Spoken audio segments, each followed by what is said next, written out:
ko. Ang ano dyan yung mga, yung kalaban mo, marunong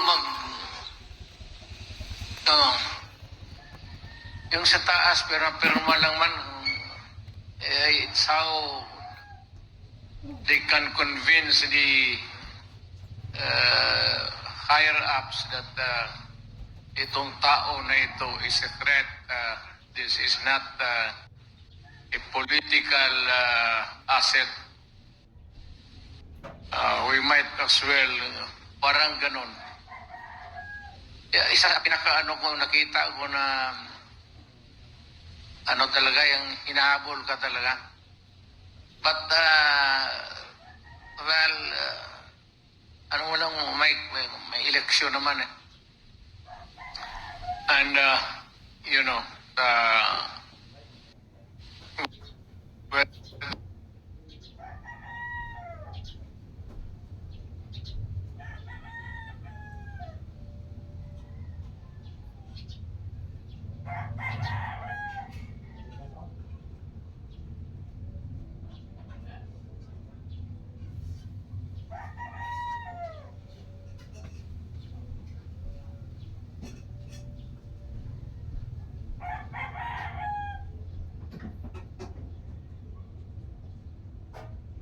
Maraming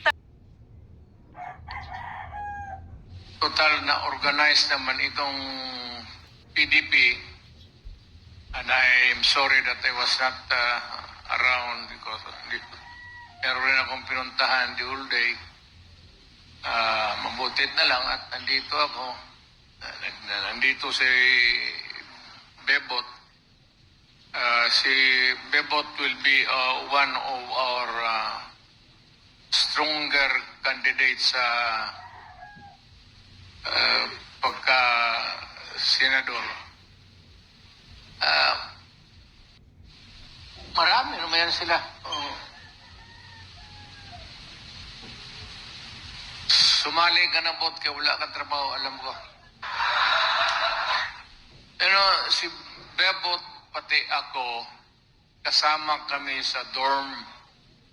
Estudyante pa kami. Tapos, kumpare kami. Nakapag-asawa siya ng taga Davao, anak ni Mayor Santos. Ewan ko kung paano niya nilusutan si... Anyway, tabawin niyo ito si Bebot.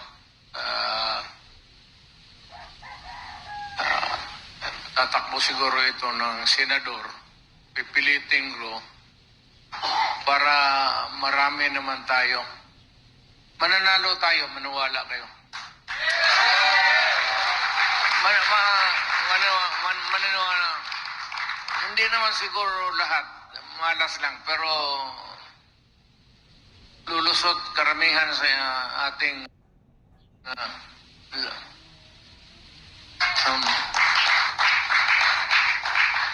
sigurado na yung magkatabi, one and two na.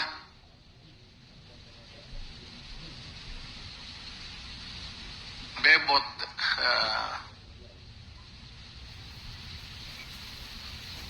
takbo ka kasi wala kang trabaho.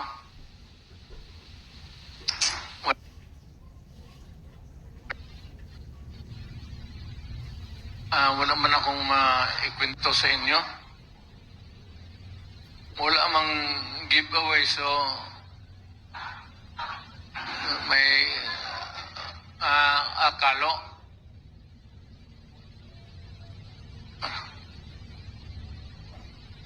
T-shirt. Mamigay ka?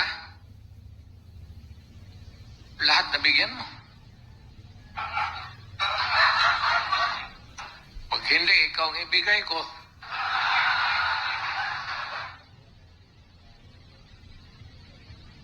Wala naman kung mayroon pa, bitawan mo na. O magpagawa ka lang ng... Yung lahat ng nandyan, stock mo. pamigay mo na para merong... Well, ito bang itong political life ngayon?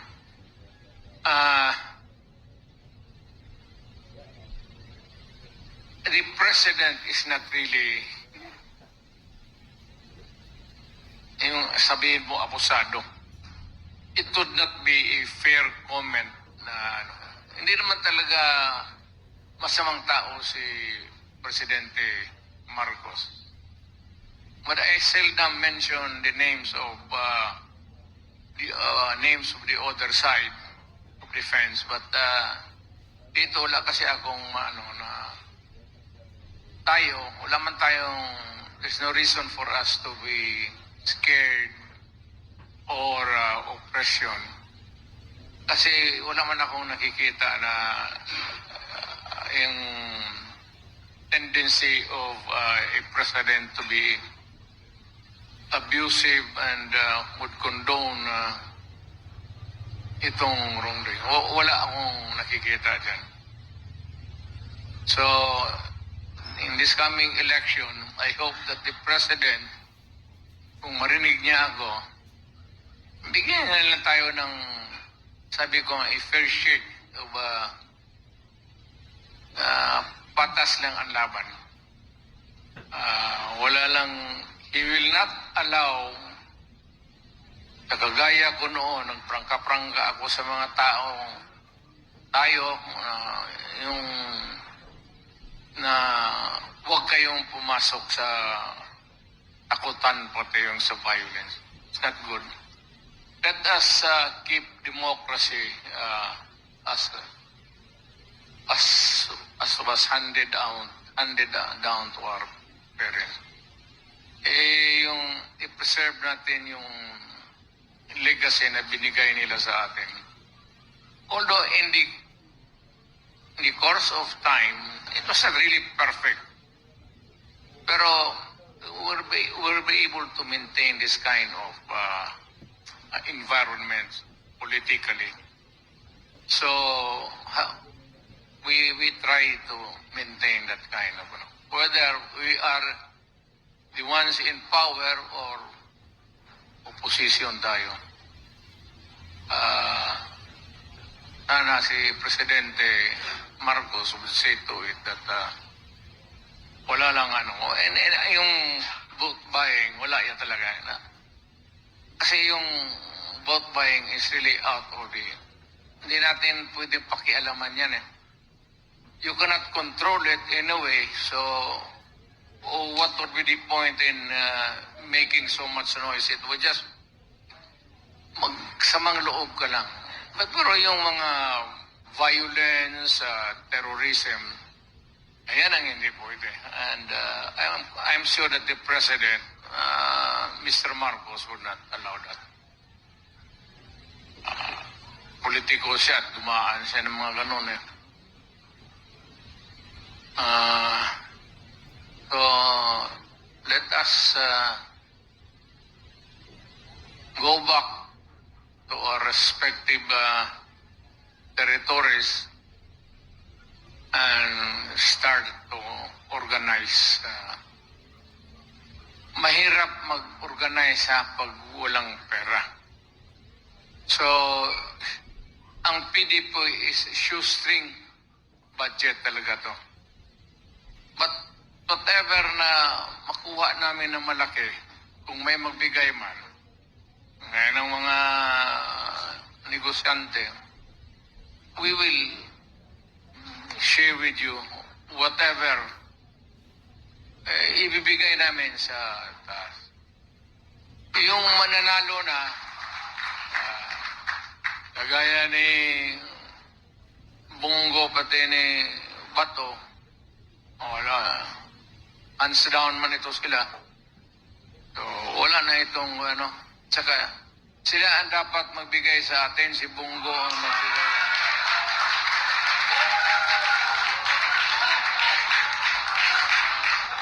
Alam ba ninyo na pinakamalaking printing press sa Mindanao, Kibong? Kaya yung mga campaign materials ninyo, para hindi kayo kung bastos, ibigay mo na kay Bong. Kaya na niya yan. Mga sample balot na gano'n, tema lang yan. Kaya ni Bong yan. So, wala man ako dito kung anong pinag-usapan ninyo. I was not around to hear and listen to what was going on earlier. But I suppose that you were talking about what was really good for the PDP. Ang PDP naman, hindi masyadong malakas. But over the years, from yung medyo struggling, we are now, kumbaga ano pa, by analogy, yung aeroplano medyo nagka-take off na, pero hindi pa talaga nagle-level yung, but struggle ang PDP. But over time, nandiyan kayo, nandiyan si Bebot, kaya kailangan mag-ano tayo ng mga senador talaga.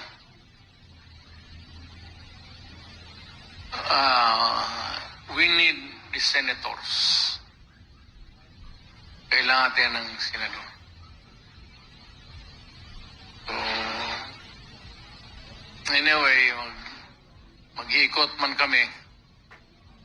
I hope that I will have the money and the energy to go around the country. Mga key cities lang siguro. Hindi ko kaya matanda na ako. Para naman ano yung partido natin. Mabisitahan lang ng lugar. So, yan lang ang anong ko. Pero wala tayo. Unless yung mga kilala ninyong mga negosyante. Pero wala tayong big contributors. I don't know this time. Kasi medyo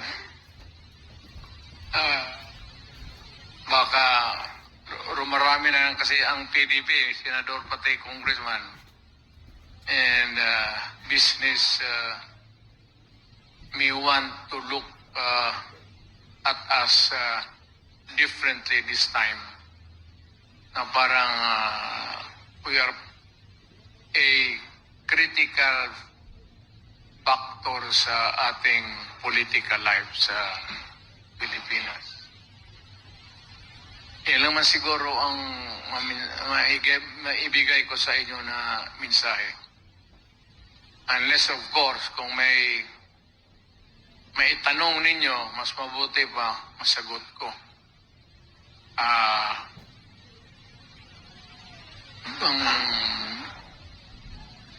Kung sino yung finance officer natin, pag-usapan pa namin dito sa taas kung sino talaga ka. Wala man sila dito lahat. But we might makaraise tayo talaga ng kunti. Kasi mahirap magkampanya na walang pera. Talagang sa totoo lang, sino bang nag-umpisa na may pera? Pero yung mga may pera talaga, yung mga negosyante.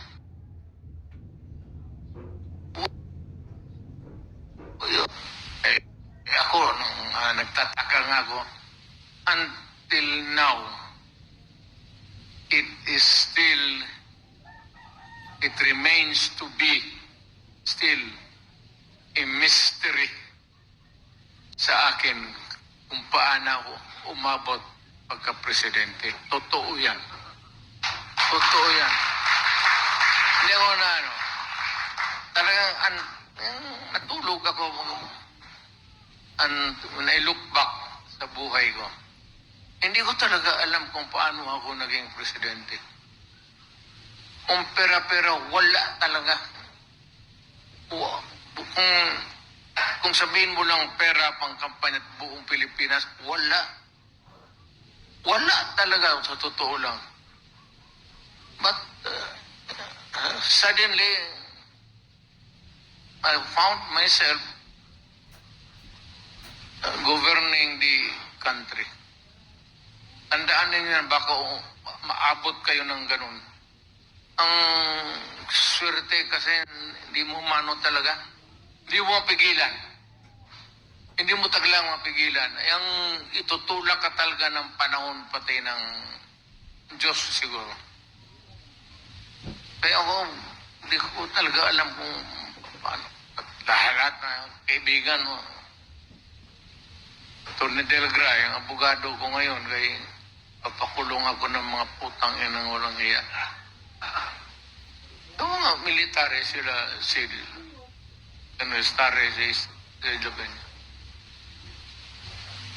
mga military mo na ito sila.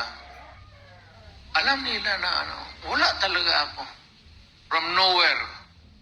Kung sa bulsa, from nowhere, wala talaga. And yet, pagka talaga, swerto mo. Pero na lang itong mga anak ay wala na, automatic na eh.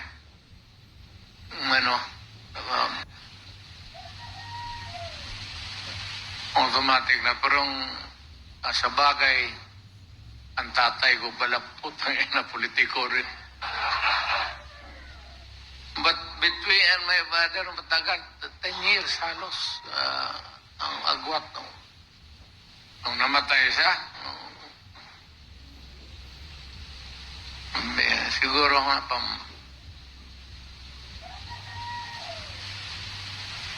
wala talaga. Piska lang ako noon, ang sweldo ko ilan lang. And yet, when I became mayor, tuloy-tuloy na. 3 terms tapos puntang presidente. Sinasadya ko itong salita na ito. It's because it is a gathering of people who are into politics. Nandito tayo kasi sa politika eh. PDP Laban. Of course, it's a political party. And that is what brings us together. So, ang topic dito, talagang itong ganito. How do you achieve your dream? Pero, ito lang ang masabi ko. Yung damgo sa Binisaya is yung panaginip, limitahan mo lang. Huwag mong do not let it go haywire. Yung mga ambisyon ka ng wala na sa lugar. Yung parang gutom ka talaga. Hindi bibigay ng Diyos sa iyo yan. Maybe mag-isip-isip ka lang. Kasi ang tatay ko, gobernador. Doon tayo papasok sa utak ko na maybe, just maybe, baka magpasok ako ng politika. Pero I was never really ever conscious na sabihin mo na pagkatapos ng edukasyon ko, magpasok ako sa politika. Matagal ako naghanap buhay talaga. I was a prosecutor. Doon ko na-own yung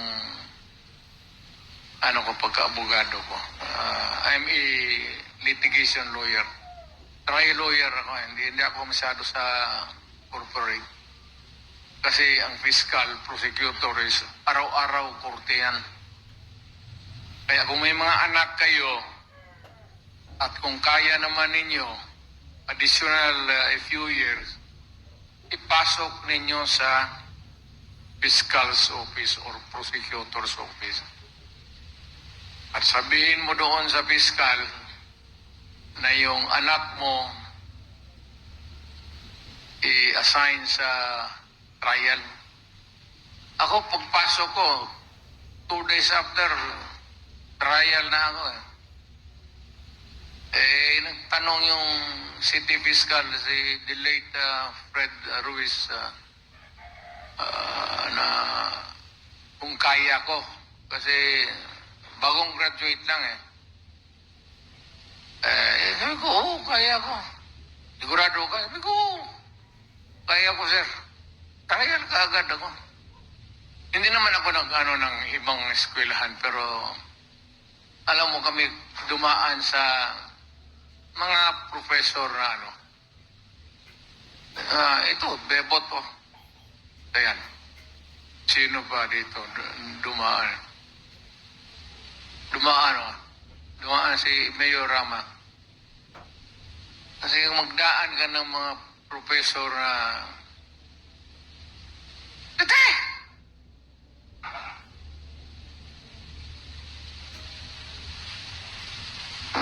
Hindi mo malaman kung si may kapangalan ako sino ba yun? Basta yun, so magtindi, dalawa kayo, tapos magtingin, ganun pa naman yung tipara nyo.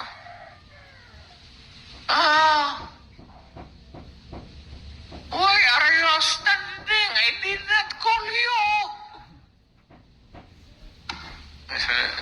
Ayan, ka-professor na, at taliyo sila bebot, San Beda ako. Sabi San Beda. Si Miyorama. Why are you standing? Sir,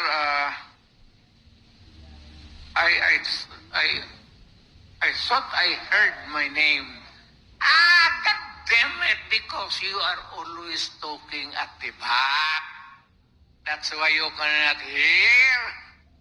Stand here. Come. Sit down. Pag-sit down, okay, you stand up. Tindig ka na. Ay, ito, bebot pati. Tindig ka. Wala naman, tinatanong. What?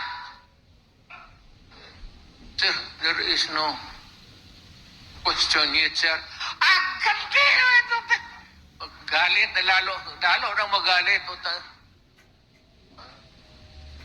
Pero pag, alam mo, sa totoo lang, ibang year kami nagkuha ng baril.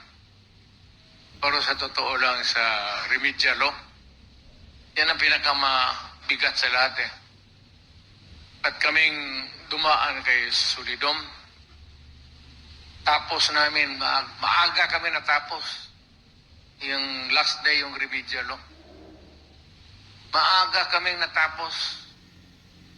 Malaman mo kasi yung mga taga-Ateneo, pati UP, pati yung eskwelahan ko.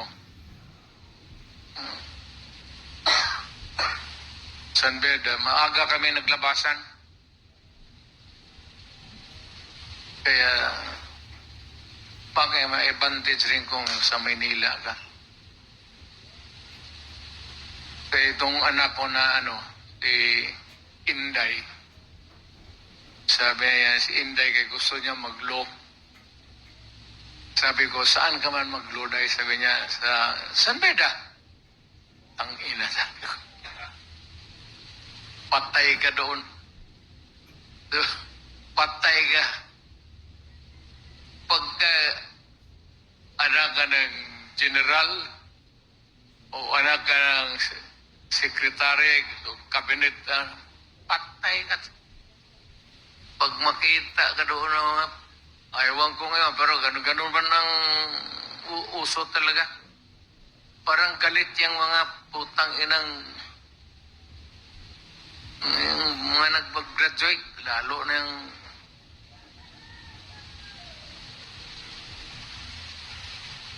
si Inday, nung sinabi kong kumuha ng luyan, sabi ko, niwarningan ko talaga, sabi ko, Day, alam ko hindi ka masyadong bright. Ordinaryo ka lang.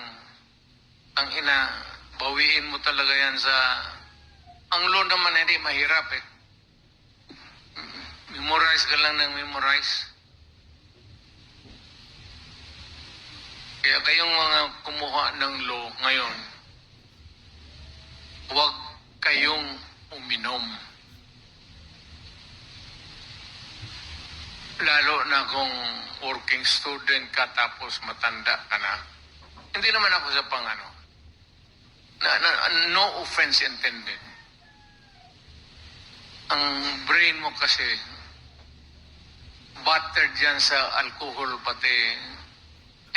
Every time that you are intoxicated, tapos lalo na yung talagang parang lasing ka na higa ka. There are millions or billions of cells in the human brain. But every time that you are intoxicated, na talagang matumba ka, so many millions of your brain cells patay. Kaya kung ano ka, pero kami, bagay, buti lang ka magsalita ng, kasi kami, kami,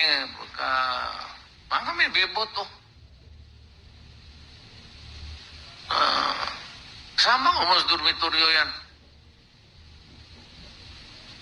Kay alay, tapos wala na, naubos na yung pera, inom pa, natalo na sa kay alay, sugal pag yun, wala na.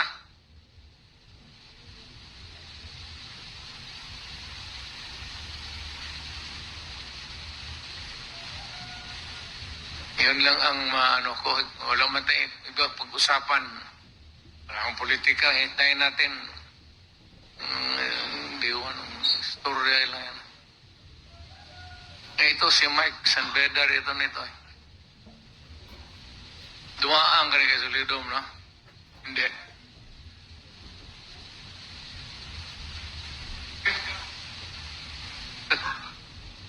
Buang.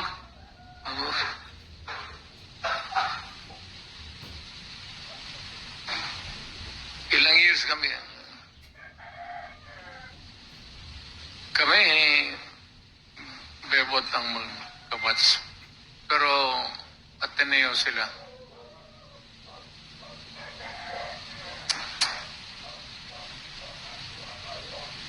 So, wala naman siguro tayong pag-usapan. Pati yung mga military nag-post na gano'n, no? Either gitugnaw na General Sares. Magpolitiko ito sila. May kukunin talaga ako dito sa kanila konsyal. I don't know kung kausapin ko muna. Pero ang isa dito nakita ko na sino ba yung may inaano ako dito na ano may ego groom mo. Ikaw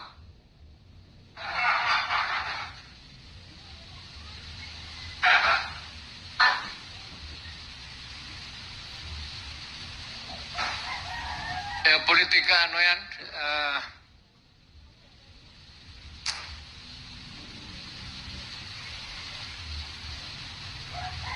Hindi mo dala sa pera, kaya kung pera lang, huwag kayong maniwala yung kalaban ninyong maraming pera. Alam mo, walang tao. I'll give you just itong kandidato na ito kalaban ko, may 50 million. Kanyang gagastusin yan.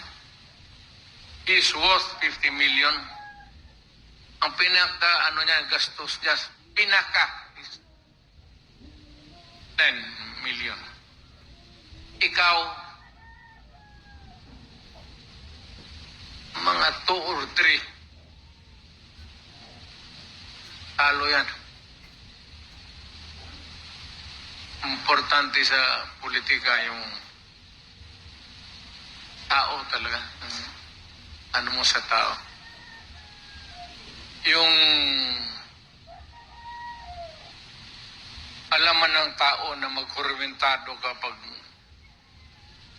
ginalaw sila yung opresyon.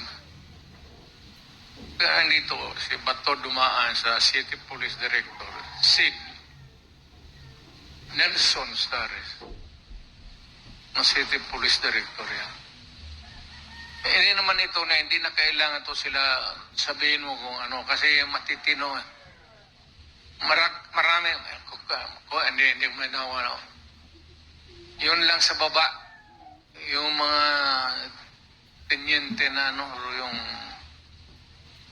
mga sa taas, lalo na Mayor, wala disiplinado talaga sila. Kaya wala akong problema dyan sa panahon ko.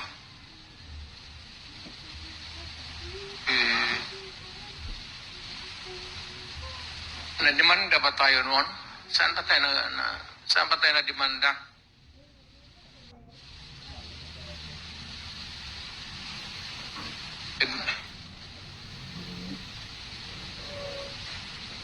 Dilima?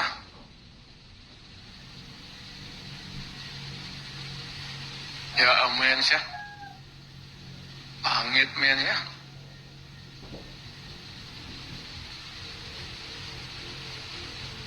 So, meron akong meron kasi akong ipakilala. Kilala naman yung mga senador. Nandyan naman niya lahat. Ang konsihal na lang, pati si Bebot, takbo ka. Mas lalo kang tatanda. Pag wala ka. Mag-contribute ako, konti lang. Mga 30 million, okay na yan?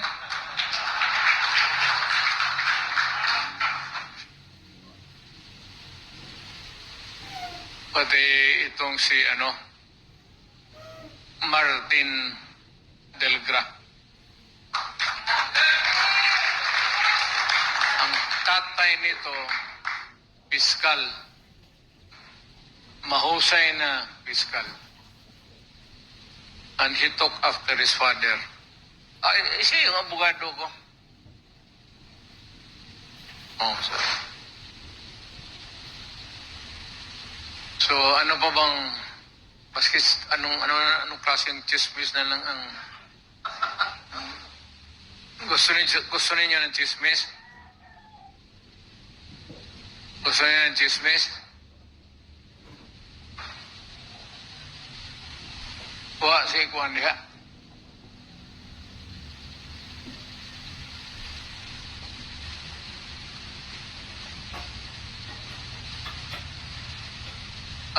Marami din nga pala.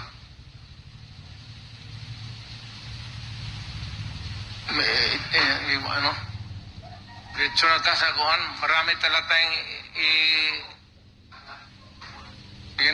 palihog ron Kuhan.